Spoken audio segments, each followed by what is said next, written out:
evening, visitors. Welcome to the Australian War Memorial's last post ceremony.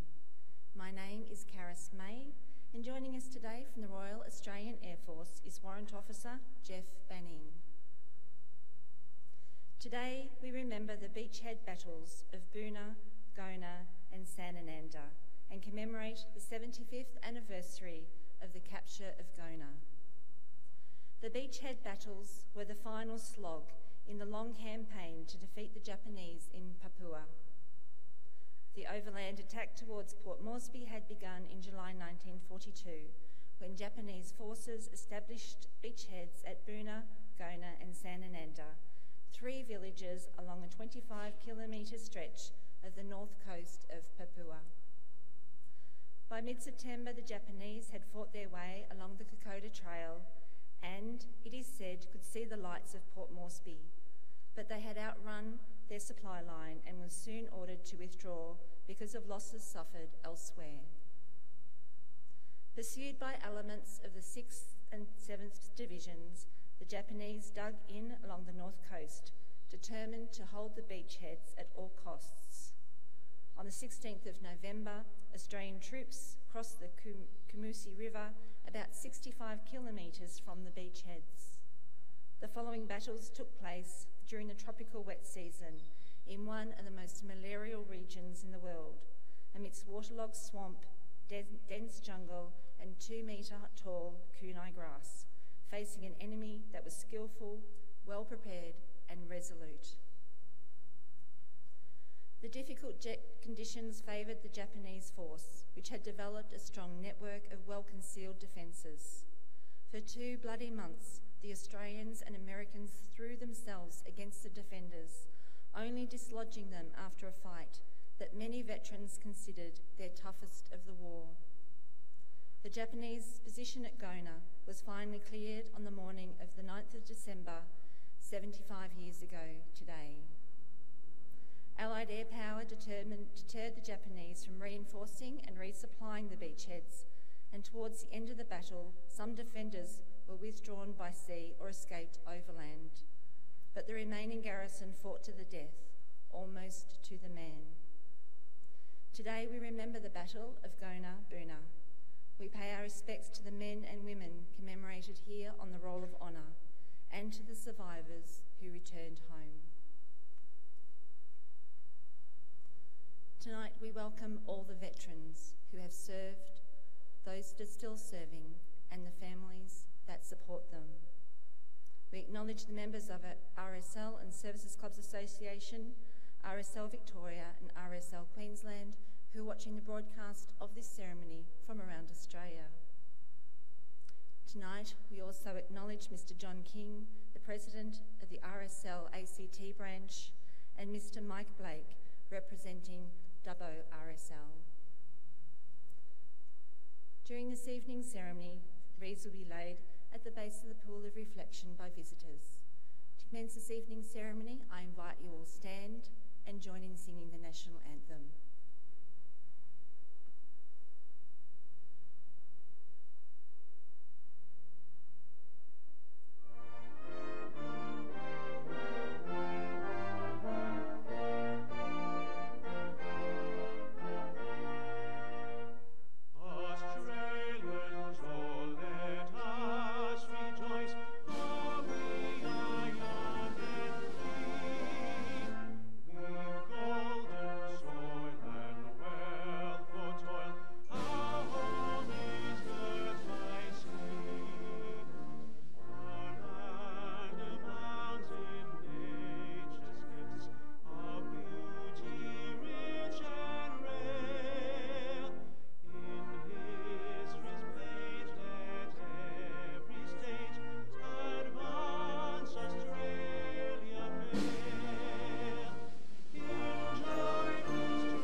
The Australian War Memorial was a vision of Charles Bean, Australia's First World War official historian.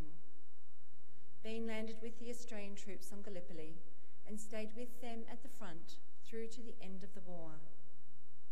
The idea of this national memorial and museum came to him at Pozières, France, in the depths of the bloody fighting of 1916. Bean's idea was that this would be a place where families and friends could mourn loved ones buried in faraway places. It would also be a place that could help all Australians understand what these men and women had endured and what they had done for us. Bean's vision, to which we remain true, is best expressed as inscribed at the entrance to the memorial's galleries. Here is their spirit, in the heart of the land they loved, and here we guard the record which they themselves made.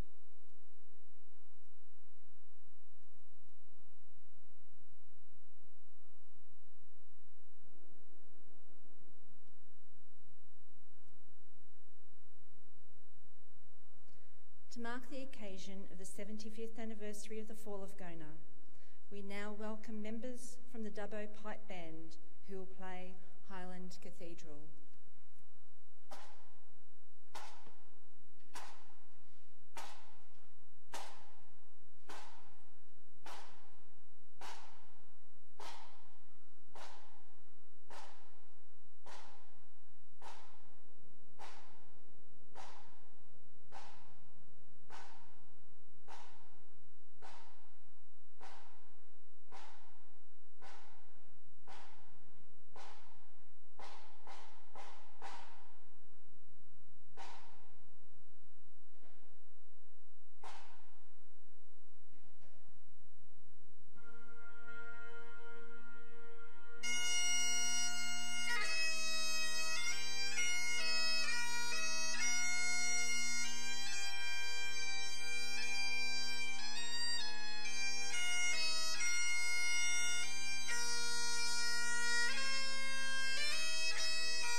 Tonight, we read the story behind just one of those on the Roll of Honour, which lists the names of more than 102,000 men and women who have given their lives for us in war and operations for over more than a century.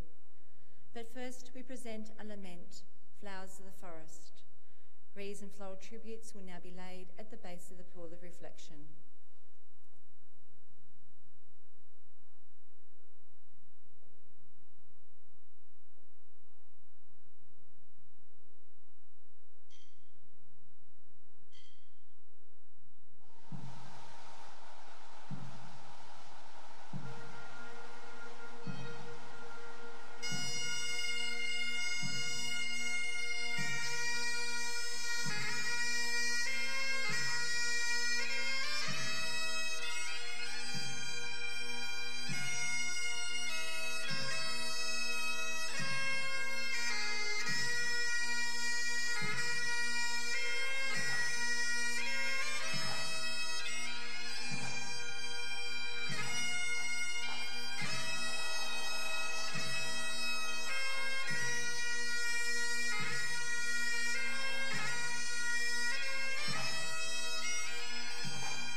Today we remember Private David Murdoch.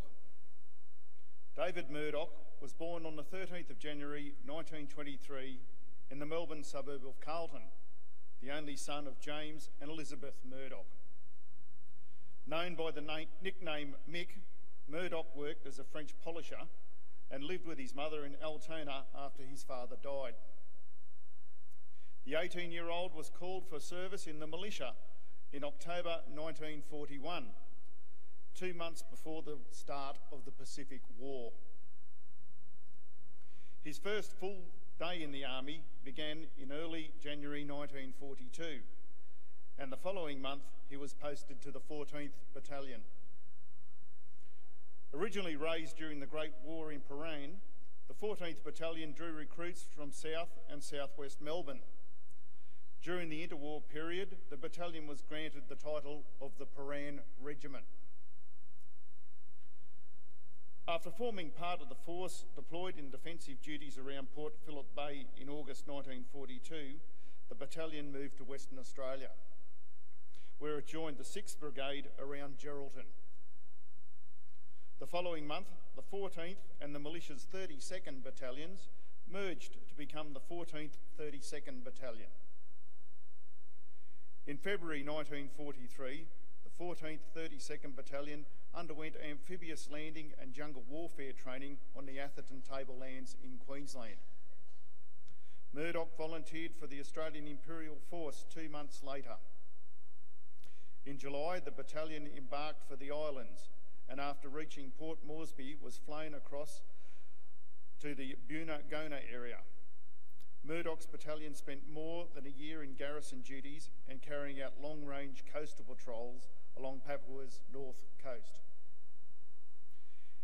In late 1944, the 14th 32nd Battalion and the 6th Brigade, as part of the militia's 5th Division, were given the task of relieving the Americans garrisoning New Britain. Rather than carry out a major offensive against the Japanese on the island, as Australian forces in New Guinea and Bougainville would do, the 5th Division would concentrate on confining the much larger Japanese force to Rabaul and the Gazelle Peninsula. In November, the 14th 32nd Battalion landed at Buna-Gona Bay, from where the 6th Brigade pushed up the coast by barge and on foot. By mid-March 1945, the brigade's lead battalion had reached a feature dubbed Bacon Hill, the main Japanese defensive line in the Waiatavo toll plantation area. This region had been the scene of a Japanese massacre of Australians earlier in the war. From the 16th to the 20th of March, the 14th 32nd Battalion fought to secure the area. Though the Japanese were well entrenched on Bacon Hill, the battalion captured it within days. This was the final major engagement of the New Britain campaign and the battalion's first and last battle. The Australians established a line across the neck of the Gazelle Peninsula, which they held and patrolled for the rest of the war. In 5 days of fighting, the 14th 32nd Battalion suffered 57 killed and wounded, including Private David Murdoch, who was killed in action on the 17th of March. He was 22 years old. Murdoch was buried in the Rabaul Bitapaka War Cemetery on New Britain. His name is listed on the roll of honour to my left, among almost 40,000 Australians who died while serving in the Second World War. This is but one of the many stories of service and sacrifice told here at the Australian War Memorial. We now remember Private David Murdoch, who gave his life for us, for our freedoms, and in the hope of a better world.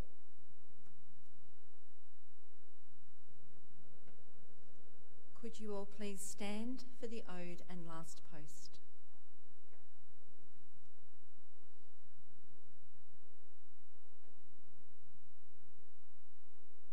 They shall grow not old, as we that are left grow old. Age shall not weary them, nor the years condemn. At the going down of the sun and in the morning, we will remember them. We will remember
lest we forget.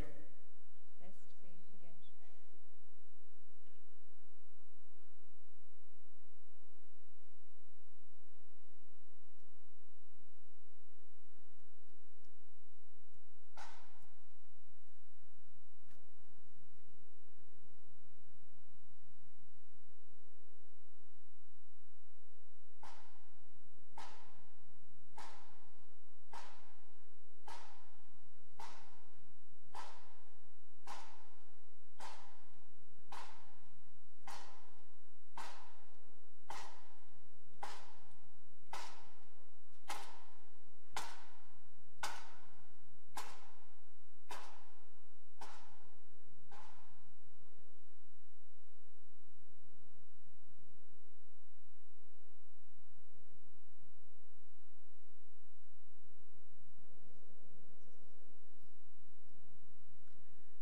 We leave you this evening with the words of the memorial's founder, Charles Bean.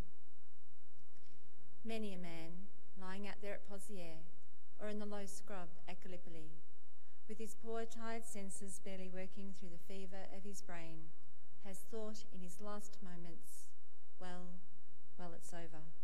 But in Australia, they will be proud of this. Ladies and gentlemen, that concludes this evening's last post ceremony. We would like to thank you for visiting the Australian War Memorial today, and we wish you all a very good